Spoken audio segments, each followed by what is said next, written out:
Allahu Akbar, Allahu Akbar. Allahu Akbar, Allahu Akbar. Asyhadu an la ilaha illallah.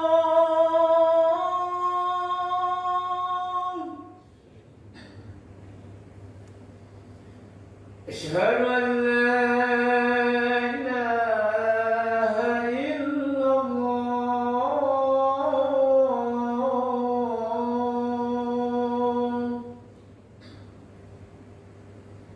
Asyhadu anna Muhammadar Rasulullah.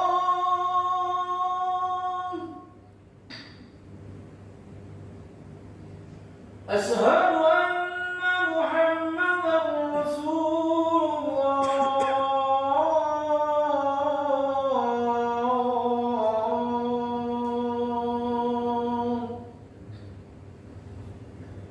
Hayya 'alas salam.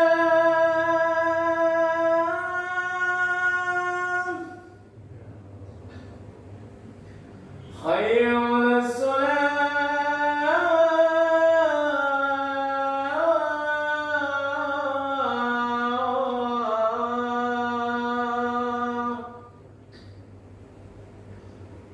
Hayya 'alal falah.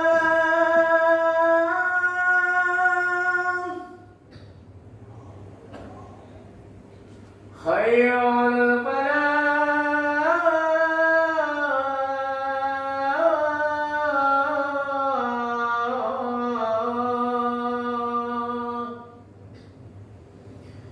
Allahu Akbar, Allahu Akbar. La ilaha illallah.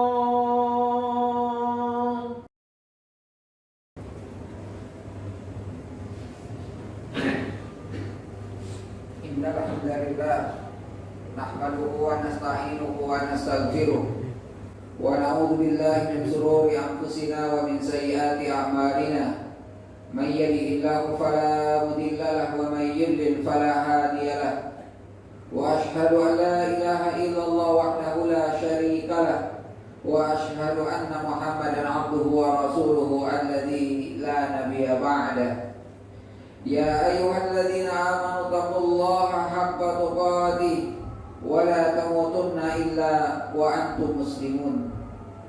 Ya ayyuhan nasu taqu rabbakum alladzi khalaqakum min nafsin wahidah wa khalaqa minha zawjaha wa batha minhuma rijalan katsiran wa nisaa'a wattaqullaha alladzi tasaaluna bihi wal arham innallaha kana 'alaikum raqiba. Ya ayyuhalladzina amanu taqullaha wa qulu qawlan sadida yuslih lakum a'malakum wa yaghfir lakum dhunubakum wa may yuti'illaha wa rasulahu faqad faza fawzan 'azima. Amma ba'd.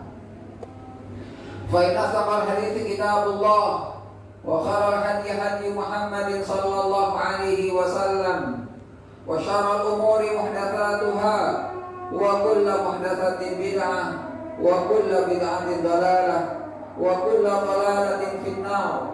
Allahumma salli wa sallim ala nabiyyina Muhammad wa ala alihi wa sahbihi wa man tabi'ahum bi ihsanin ila yaumiddin. Hadirin kaum muslimin jamaah Jumat yang insyaallah dirahmati dan dimuliakan Allah Subhanahu wa taala.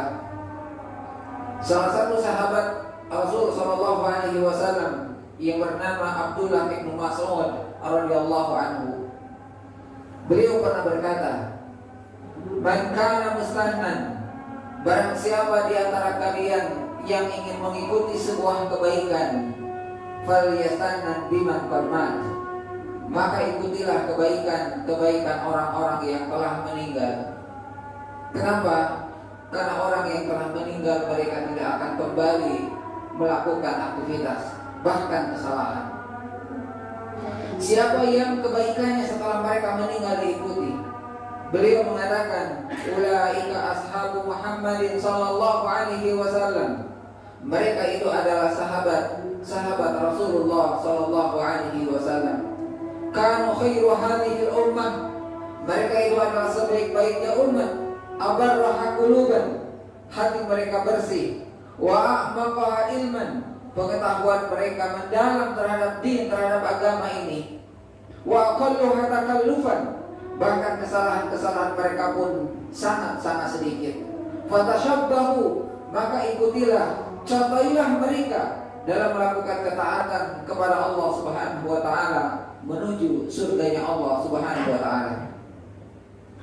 Hadirin yang dimuliakan Allah Subhanahu wa taala, saat ketika kaum muslimin kehilangan teladan, saat kaum muslimin kehilangan figur, saat kaum muslimin mencari siapa yang harus ditiru dan dicontoh, maka sesungguhnya umat Islam jamaah sekalian, teladan kita, contoh kita adalah Rasul sallallahu alaihi wasallam, kemudian para sahabatnya. Andai kata kita membaca tentang sejarah para sahabat, baik dalam ketaatan kepada Allah, baik itu ibadahnya, salatnya, puasanya, atau bahkan amal-amal yang lain jemaah sekalian, mungkin hari ini tidak akan ada yang bisa mengikuti dan mencontoh apa yang telah mereka lakukan. Kenapa? Karena Allah Subhanahu wa taala mengatakan mereka para sahabat adalah sebaik-baiknya generasi, sebaik-baiknya umat. Dari sekian amal-amalan para sahabat jemaah sekalian, paling tidak ada 3 amalan yang mesti kita jaga dan kita hidupkan, sebagaimana perkataan seorang tabi'ut tabi'in Abdullah ibnu Al-Muqari rahimahullah, di mana beliau mengatakan salasun min maladzatil iman. Ada 3 perkara di mana seseorang akan merasakan nikmatnya iman, nikmatnya ibadah kepada Allah Subhanahu wa taala. Apa itu? Yang pertama adalah salatul jamaah. Yang pertama adalah salat berjamaah. Karena salat berjamaah ini jemaah sekalian adalah merupakan syiar di antara syiar-syiar Islam. Salat berjamaah ini adalah syarat kekuatan kaum muslimin bersatu dan berkumpul untuk melakukan ibadah kepada Allah Subhanahu wa taala. Bahkan ada sebagian para ulama kita mengatakan bahwa salat berjamaah itu adalah nur, adalah cahaya di antara cahaya yang Allah Subhanahu wa taala telah turunkan ke muka bumi. Maka barang siapa yang telah meninggalkan salat berjamaah, maka sesungguhnya mereka telah meredupkan cahaya Allah, telah melemahkan kekuatan kaum muslimin. Dan bagaimana Nabi kita sallallahu alaihi wasallam, bahkan para sahabatnya, mereka senantiasa menjaga salat yang lima waktu secara khusus untuk melakukannya dengan berjamaah. Ada sebuah contoh dari sahabat jemaah sekalian. Salah satu muazzin Nabi kita sallallahu alaihi wasallam yang bernama Abdullah ibnu Maktum radhiyallahu anhu. Seorang sahabat yang dari sisi usianya sudah uzur, matanya buta, rumahnya jauh dari masjid Rasul sallallahu alaihi wasallam. Ketika malam dia harus melewati gelapnya malam hari. Ketika di musim dingin dia harus melewati dinginnya musim dingin tersebut. Dan ketika di siang hari terik panas matahari, dia pun harus melewati terik panasnya matahari. Sementara dia dalam keadaan buta, sementara tugas dan tanggung jawab yang diamanahkan Rasul kepada beliau adalah sebagai muazzin, sebagai tukang azan, yang mengingatkan orang-orang untuk beribadah kepada Allah Subhanahu wa taala. Suatu hari beliau mengadu kepada Nabi sallallahu alaihi wasallam dengan mengatakan, "Ya Rasul, izinkan saya untuk melakukan sholat 5 waktu di rumah. Tidak ada yang mengantarkan saya ke sini, tidak ada yang membawa saya ke sini, dan jangan saya diberikan amanah yang berat." Maka apa kata Rasul sallallahu alaihi wasallam? Rasulullah mengatakan, "Apa sami'tum munida?" Apakah kamu mendengar panggilan muazzin? Apakah kamu mendengar panggilan azan? Maka beliau mengatakan, "Bala ya Rasulullah, ya kami dengar." Maka apa kata Rasul sallallahu alaihi wasallam? Fa'ajib, wajib bagimu untuk datang. Begitu juga jemaah sekalian yang Allah Subhanahu wa taala. Iya. Salah satu sahabat Nabi sallallahu alaihi wasallam ketika suatu hari sakit, suatu hari sakit sampai kemudian dia tidak bisa berjalan menuju masjid. Maka tatkala azan berkumandang, kemudian dia panggil anak dan istrinya dan mengatakan kepada anak dan istrinya, bawalah aku ke masjid. Maka apa kata anak dan istrinya? Jangankan ke masjid untuk melakukan sholat berjamaah, sementara untuk mengambil wudhu saja mesti aku bawakan, mesti kamu bawakan. Bukankah Allah Subhanahu wa Ta'ala tidak akan membebani suatu kaum kecuali sesuai dengan kemampuannya? Tetapi apa kata sahabat ini? Beliau mengatakan bahwasanya, ya, aku tidak bisa berjalan, aku tidak bisa mengambil air wudhu, tetapi kalian berdua bisa berjalan dan bisa mewudukanku. Maka dibawalah, setelah diwudukan oleh anak dan istrinya, dibawalah ke masjid, disimpan pada saf yang pertama, dan kemudian anak dan istrinya menunggu di luar ayahnya, suaminya sholat berjamaah bersama kaum muslimin yang lain. Maka pada saat sujud yang pertama, malaikat maut pun datang menjemputnya dan dia mati dalam keadaan sujud di hadapan Allah Subhanahu wa Ta'ala. Inilah kekuatan para sahabat jemaah sekalian. Inilah kekuatan iman. Inilah yang menyebabkan kaum muslimin di zaman Nabi Shallallahu Alaihi Wasallam ditakuti oleh musuh-musuh Allah Subhanahu wa Ta'ala. Salah satunya adalah dengan menjaga sholat 5 waktu. Oleh karena itu jemaah sekalian, kita sering mendengar, walaupun dalam beberapa riwayat hadisnya ada yang melemahkan, ketika Bani Adam lahir ke muka bumi, diazankan oleh ayahnya, diazankan oleh orang tuanya tanpa disolatkan. Maka beribadahlah kepada Allah Subhanahu wa Ta'ala. Suatu saat ketika kita dipanggil oleh Allah Subhanahu wa Ta'ala, kita akan disolatkan tanpa diazankan. Hakikatnya hidup kita ini hanya sebentar, menunggu di antara 2 waktu antara azan dan iqamah. Hadirin yang dirahmati Allah Subhanahu wa Ta'ala, ini amaliyah yang pertama yang mesti kita jaga, yang mesti kita tanamkan dalam keseharian kita. Karena itu adalah merupakan ciri umat Islam, ciri kekuatan kaum muslimin. Manakala mereka telah meninggalkan dan menyia-nyiakannya, justru mereka telah melemahkan kekuatan yang Allah Subhanahu wa Ta'ala telah turunkan ke muka bumi. Dan yang kedua ya mas sekalian, ya, amaliyah yang kedua adalah sholatul lail, sholat malam. Karena tidak ada sholat yang paling besar pahalanya, tidak ada sholat yang lebih utama dilakukan oleh seorang muslim setelah sholat 5 waktu adalah sholatul lail, sholat yang dilakukan pada malam hari. Kata Abdullah bin Mas'ud, dahulu kalau kami keluar di sepertiga malam dan kemudian kami melewati rumah-rumah dalam perjalanan, seolah-olah kami mendengar, ya, suara lebah yang keluar dari sarangnya. Bukan karena mereka, ya, bukan karena ada lebah yang keluar dari sarangnya, karena banyaknya orang-orang yang membacakan ayat-ayat Allah di rumahnya. Oleh karena itu jamaah sekalian yang dirahmati Allah Subhanahu wa Ta'ala, Rasulullah mengingatkan kepada kita, jangan kau jadikan rumahmu seperti kuburan. Maksudnya apa? Ketika rumah kita tidak pernah dibacakan Al-Quran, rumah kita tidak pernah dijadikan untuk tempat sholat malam di rumah kita, maka itu adalah kuburan kita saat kita sedang hidup. Sementara kaum muslimin sebagian justru mereka membaca Al-Quran di kuburan, tapi mereka meninggalkan baca Al-Quran di rumah-rumah mereka. Jemaah sekalian yang Allah Subhanahu wa Ta'ala, waktu sepertiga malam adalah waktu yang mustajab, waktu yang dikabulkan oleh Allah Subhanahu wa Ta'ala, waktu yang doa-doanya akan mustajab di hadapan Allah Subhanahu wa Ta'ala.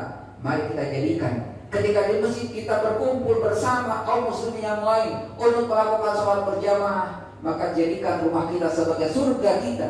Dan salah satu tanda di antara rumah kita jadikan sebagai surga kita adalah dijadikan rumah kita untuk sholat lail, sholat malam. Dan yang ketiga yang sekali yang terakhir, ya, Abdullah bin Al-Qadir mengatakan salah satu di antara 3 hal di mana seseorang akan merasakan nikmatnya iman adalah liqa'ul ikhwan, sering bertemu dengan orang-orang saleh, sering bertemu dengan orang-orang yang taat kepada Allah Subhanahu wa Ta'ala. Karena Rasulullah Shallallahu Alaihi Wasallam telah menyebutkan perumpamaan seseorang bergaul, ya, perumpamaan seseorang baik dan buruknya akhlak seseorang sangat tergantung dengan siapa dia bergaul. Andaikan dia bergaul dengan penjual minyak wangi, maka dia akan merasakan wanginya, ya, walaupun dia tidak membelinya. Tapi manakala dia bergaul dengan tukang pandai besi, maka dia akan merasakan asap debunya, bahkan tidak memungkinkan akan kena cipratan apinya. Maka begitu pula jemaah sekalian, ketika kita bergaul dengan teman-teman kita, Ya, Rasulullah senantiasa mengingatkan kepada kita almaru ala dini khalili. Agama seseorang itu sangat ditentukan oleh temannya. Maka pertemuan seorang muslim dengan saudaranya, kata Hasan al-Basri, ketika seorang muslim bertemu dengan orang-orang soleh, maka mereka akan diingatkan dengan kebaikan dan ketaatan kepada Allah Subhanahu wa taala. Tapi manakala kita bergaul berteman dengan orang-orang yang jauh dari Allah Subhanahu wa taala, kita lebih banyak diingatkan dengan dunia dan dunia kita.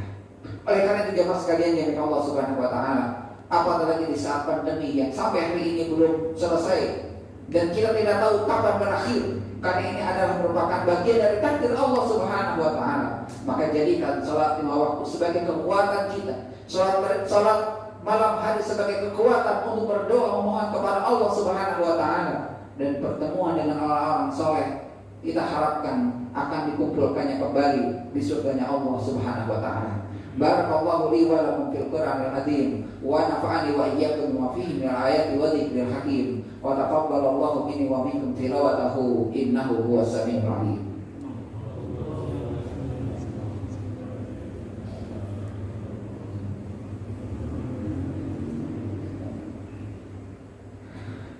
Alhamdulillah wahda sadaqa wa'ada wa nasara 'amda wa anjazudahu wa hadal mal'azaba wahda. Asyhadu an la ilaha illallah wahdahu la syarika lah wa asyhadu anna Muhammadan 'abduhu wa rasuluhu alladzi la nabiyya ba'dah. Ya ayyuhalladzina amanu taqullaha haqqa tuqatih wa la tamutunna illa wa antum muslimun. Hadirin kaum muslimin yang dimuliakan Allah Subhanahu wa taala. Itulah gambaran keimanan dan amaliyah para sahabat dalam melakukan ketaatan kepada Allah Subhanahu wa taala. Hatinya kuat, ruhnya kuat untuk beribadah kepada Allah Subhanahu wa taala. Tetapi kalau kita lihat dari sisi dunianya, banyak di antara sahabat ada orang-orang yang dermawan, ada orang-orang kaya, ada orang-orang yang mampu, dan kemudian mereka tetap menjaga imannya kepada Allah Subhanahu wa taala. Ada Utsman bin Affan, ada Ali bin Abi Thalib, bahkan ada Umar bin Khattab. Ya, selain memiliki kekuatan fisik, kecukupan ekonomi, tetapi kemudian mereka adalah orang-orang yang sangat menjaga ibadah ketika ibadah tersebut di hadapan Allah Subhanahu wa taala. Kemenangan itu akan didapatkan manakala kemudian kita mengikuti, mencontoh apa yang telah dilakukan orang-orang terdahulu kita, orang-orang soleh menempuh ridha Allah Subhanahu wa taala. Allahumma sholli ala Muhammad wa ala ali Muhammad kama shallaita ala Ibrahim wa ala ali Ibrahim innaka Hamidum Majid. Wa barik ala Muhammad wa ala ali Muhammad kama barakta ala Ibrahim wa ala ali Ibrahim innaka Hamidum Majid. Allahumma ighfir lil mu'minina wal mu'minat wal muslimina wal muslimat al ahya'i minhum wal amwat innaka sami'un qaribun mujibud da'wati ya qadiyal hajah. Rabbana la tuzigh qulubana ba'da idh hadaytana wa hab lana min ladunka rahmah innaka antal wahhab. Rabbana hab lana min azwajina wa dhurriyyatina qurrata a'yun waj'alna lil muttaqina imama. Rabbana atina fid dunya hasanah wa fil akhirati hasanah wa qina adzaban nar. Ibadallah, innallaha ya'muru bil 'adli wal ihsan wa ita'i dzil qurba wa yanha 'anil fahsya'i wal munkar wal baghi ya'idukum la'allakum tadhakkarun. Wallahu akbar wallahu ya'lamu ma tasna'un. Aqimus shalah. Allahu akbar, Allahu akbar. Asyhadu an la ilaha illallah, asyhadu anna Muhammadar Rasulullah.